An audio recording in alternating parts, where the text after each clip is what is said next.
तो आज हम श्रीमद् भागवत महापुराण के एक बहुत ही खास अध्याय की गहराइयों में उतर रहे हैं, जो सीधे जीवन के सबसे बड़े सवाल से टकराता है।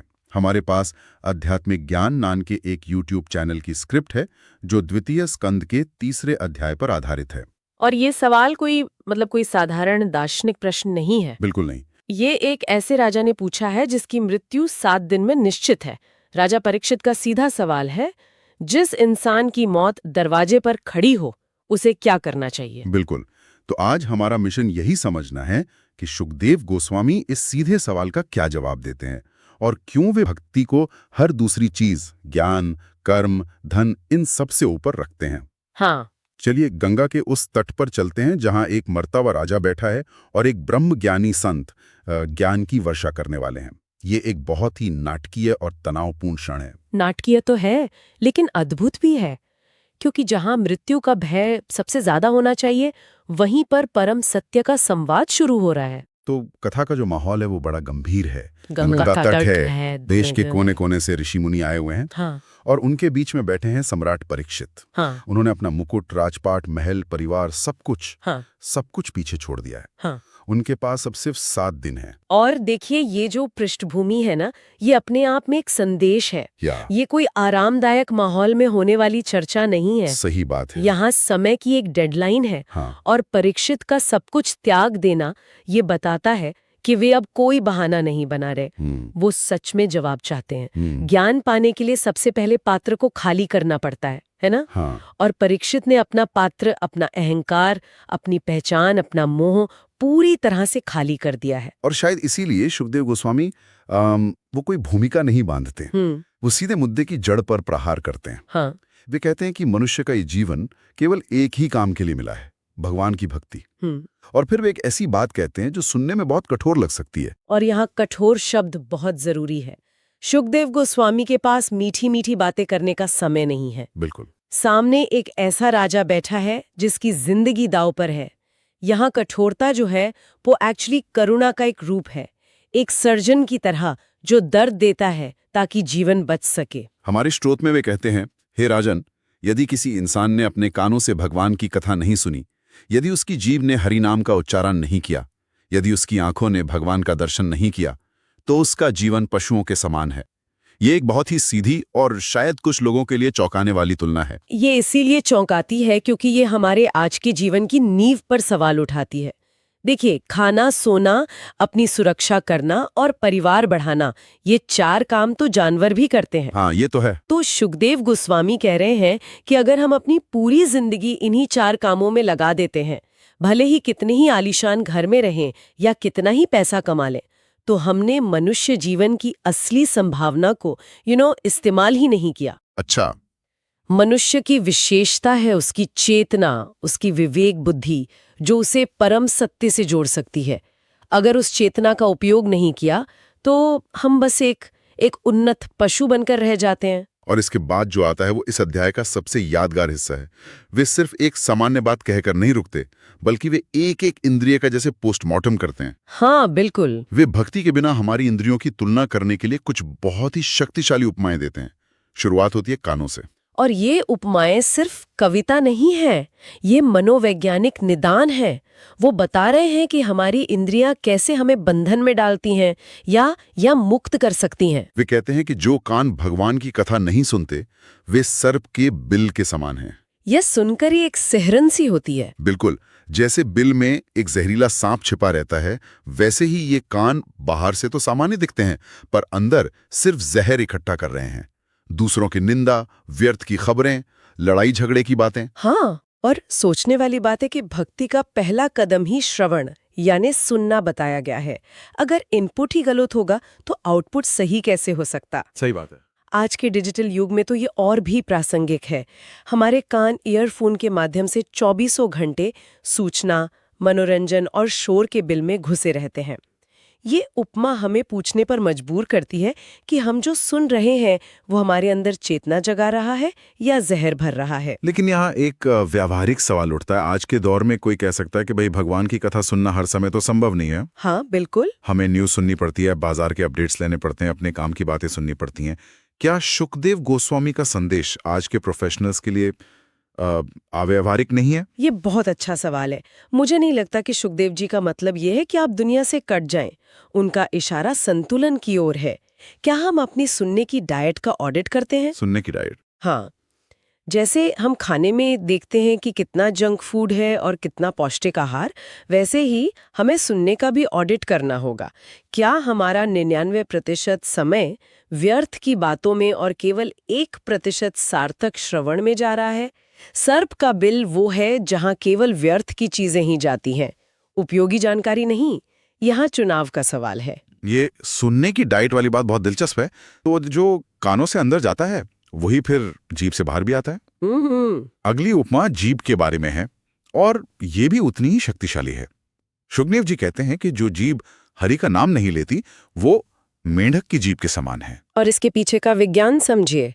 मेंढक की जो टर-टर की आवाज है वो बारिश को नहीं बुलाती। अच्छा? वो अपने शिकारी यानी सांप को अपनी लोकेशन बताती है। ओहो। इसी तरह जो जीभ हर समय व्यर्थ की बातें करती है, स्वाद के पीछे भागती है या दूसरों की बुराई करती है, वह अनजाने में अपने लिए ही मुसीबत को न्योता दे रही होती है।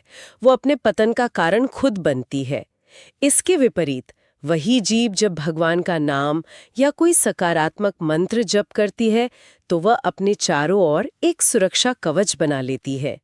इंद्रिय वही है, पर उसका उपयोग उसका और हमारे भविष्य का परिणाम तय कर रहा है। और यही चुनाव देखने पर भी लागू होता है। हम अपनी आंखों से क्या ग्रहण करते हैं। आंखों के लिए दी गई उपमा तो आज के विजुअल युग इंस्टाग्राम और नेटफ्लिक्स के दौर के लिए ही बनी है। शुकदेव जी कहते हैं कि जिन आंखों ने भगवान के स्वरूप का दर्शन नहीं किया वे मोर के पंख में बनी नकली आंखों जैसी हैं। यह एक शानदार उपमा है। मोर का पंख बेहद सुंदर होता है, उस पर बनी आंखें भी आकर्षक लगती हैं, लेकिन उनमें दृष्टि नहीं होती, वे देख नहीं सकती। सही। आज हमारी आंखें सुंदर से सुंदर दृश्यों, हाई डेफिनेशन स्क्रीन, आकर्षक विज्ञापनों को देखती हैं। देखने के लिए अंतहीन सामग्री है। लेकिन ये उपमा पूछती है, क्या हम सच में देख रहे हैं या बस छवियां रिकॉर्ड कर रहे हैं? सच्ची दृष्टि वह है जो सुंदरता के पीछे छिपे दिव्य को देखे, जो केवल सतह पर ना अटके। भक्ति के बिना हमारी आंखें बस एक हाई रेजोल्यूशन कैमरे की तरह हैं, सब कुछ रिकॉर्ड करती हैं पर समझती कुछ नहीं। ये उपमा तो मेरे दिमाग में अटक गई है। मैं अब हर विज्ञापन या सोशल मीडिया फीड को शायद इसी नज़र से देखूंगा, क्या ये मुझे सच में कुछ दिखा रहा है या ये सिर्फ एक सुंदर खाली छवि है। और ये सिलसिला आगे भी चलता है। जो पैर तीर्थ या मंदिर नहीं गए वो पेड़ की जड़ जैसे हैं, जो एक ही जगह स्थिर रहते हैं। और जो हृदय हरिनाम सुनकर भी पिघलता नहीं वो पत्थर से भी कठोर है। तो अगर आप इन सभी उपमाओं को एक साथ देखें तो ये सिर्फ अलग-अलग बातें नहीं हैं, ये एक पूरी व्यवस्था है। शुकदेव गोस्वामी एक तरह से इंसान की पूरी चेतना का नक्शा खींच रहे हैं। कानों से जो अंदर जाता है, जीभ से जो बाहर आता है, आंखों से जो दुनिया को देखता है और हृदय जो महसूस करता है। वे कह रहे हैं कि भक्ति के बिना ये पूरा सिस्टम बस चल रहा है लेकिन जी नहीं रहा। वाह। ये एक ज़ॉम्बी की तरह है। गतिविधि तो है पर चेतना और उद्देश्य नहीं है। भक्ति इस पूरे सिस्टम में प्राण फूंकने का काम करती है। इसके बाद शुकदेव जी एक और बहुत महत्वपूर्ण बात कहते हैं जो उस समय की सामाजिक मान्यताओं पर सीधा प्रहार करती है। वे जन्म या जाति के आधार पर श्रेष्ठता के विचार को पूरी तरह से खारिज कर देते हैं। ये उस युग के संदर्भ में एक बहुत ही क्रांतिकारी विचार था। उन्होंने समाज की पूरी संरचना को चुनौती दे दी। स्रोत से मैं सीधे उद्धृत करता हूं, चाहे कोई ब्राह्मण हो, क्षत्रिय हो, वैश्य हो या शूद्र, यदि वो भगवान के चरणों में भक्ति करता है तो वही श्रेष्ठ है। यह सुनने में आज हमें सामान्य लग सकता है, लेकिन उस समय ये कहना बहुत बड़ी बात रही होगी। बिल्कुल। यहाँ ये साफ किया गया है कि आध्यात्मिक जगत में आपकी सामाजिक पहचान, आपका धन, आपका ज्ञान, आपका कुल, इनमें से किसी भी चीज का कोई मूल्य नहीं है। वहाँ की एकमात्र मुद्रा भक्ति है। भक्ति ये ईश्वर तक पहुँचने के रास्ते को लोकतांत्रिक बना देता है। जैसे सूर्य की रोशनी अमीर गरीब या ऊंच नीच देखे बिना सब पर पड़ती है, वैसे ही भक्ति का मार्ग हर किसी के लिए खुला है। ये सुनने में तो बहुत अच्छा लगता है, लेकिन क्या व्यवहार में भी ऐसा होता है? क्या ग्रंथ में कोई ऐसा उदाहरण है जहां किसी निम्न माने जाने वाले व्यक्ति ने अपनी भक्ति से किसी उच्च ज्ञानी को पीछे छोड़ दिया हो? अरे अनेकों उदाहरण हैं। रामायण में शबरी एक भीलनी थीं, जिन्हें समाज में निम्न स्थान प्राप्त था, लेकिन उनकी भक्ति इतनी शुद्ध थी कि भगवान राम स्वयं उनकी कुटिया में उनसे मिलने गए। हाँ, शबरी के बेर। बिल्कुल। महाभारत में विदुर एक दासी के पुत्र थे, लेकिन उनकी भक्ति और ज्ञान के कारण भगवान कृष्ण दुर्योधन के 56 भोग छोड़कर उनके घर साग खाने गए। ये उदाहरण बताते हैं कि यह सिर्फ एक दार्शनिक सिद्धांत नहीं है, बल्कि एक जीवंत सत्य है। ईश्वर बाहरी पहचान नहीं, हृदय की पुकार सुनते हैं। और अध्याय आगे बढ़ते हुए इस बात पर भी प्रकाश डालता है कि आम इंसान अपना जीवन कैसे बर्बाद करता है। वर्णन है कि रात सोने में और दिन धन कमाने और परिवार के मोह में भी जाता है। इंसान ये मेरा है, ये मेरा घर है, ये मेरे बच्चे हैं की भावना में इतना डूब जाता है कि उसे और कुछ सूझता ही नहीं। और यह एक ऐसा चक्र है जिससे बाहर निकलना बहुत मुश्किल लगता है। शुकदेव जी इस मोह की निरर्थकता को उजागर करते हैं। वे कहते हैं कि मृत्यु के समय ये मेरा मेरा सब कुछ यहीं रह जाता है, शरीर तक साथ नहीं जाता। तो जिन चीजों के लिए हमें अपना पूरा जीवन, अपनी सारी ऊर्जा लगा दी, अगर वे अंत में हमारे साथ नहीं जानी है, तो क्या ये एक समझदारी का सौदा था? ये सवाल हमें अपनी प्राथमिकताओं पर फिर से विचार करने के लिए मजबूर करता है। तो इसका समाधान क्या है? अगर ये सब व्यर्थ है तो सार्थक क्या है?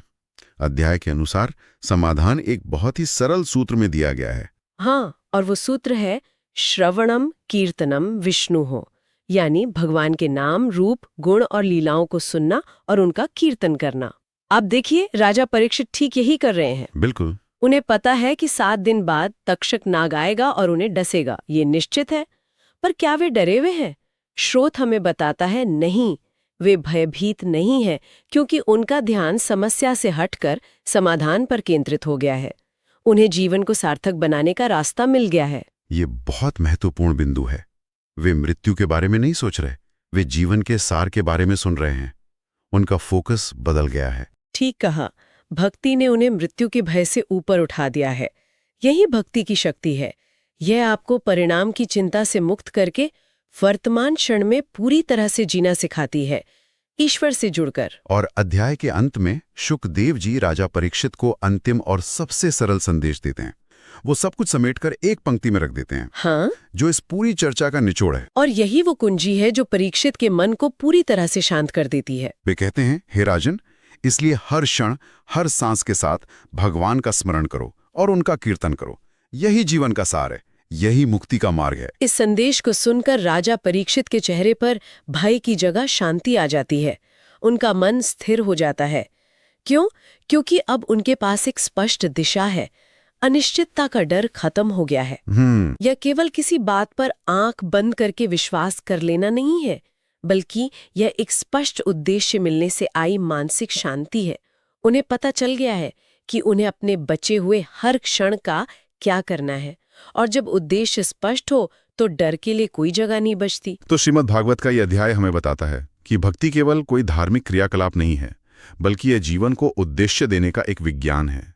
यह हमारी इंद्रियों को व्यर्थ होने से बचाता है और हमें जीवन के सबसे बड़े भय, मृत्यु के भय से मुक्त करता है।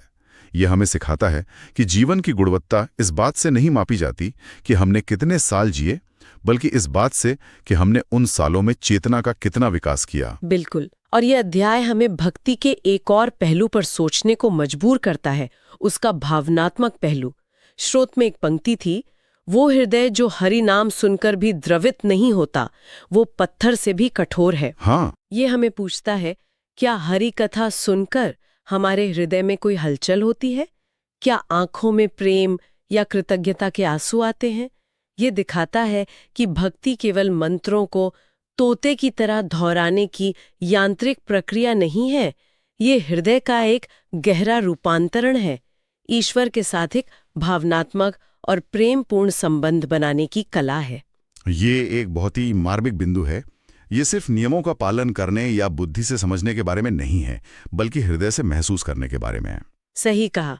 ये भक्ति को तर्क और बुद्धि के दायरे से निकालकर सीधे हृदय के अनुभव तक ले जाता है, क्योंकि सच्चा परिवर्तन वहीं से शुरू होता है। ये स्रोत हमें एक बहुत ही प्रासंगिक सवाल के साथ छोड़ जाता है।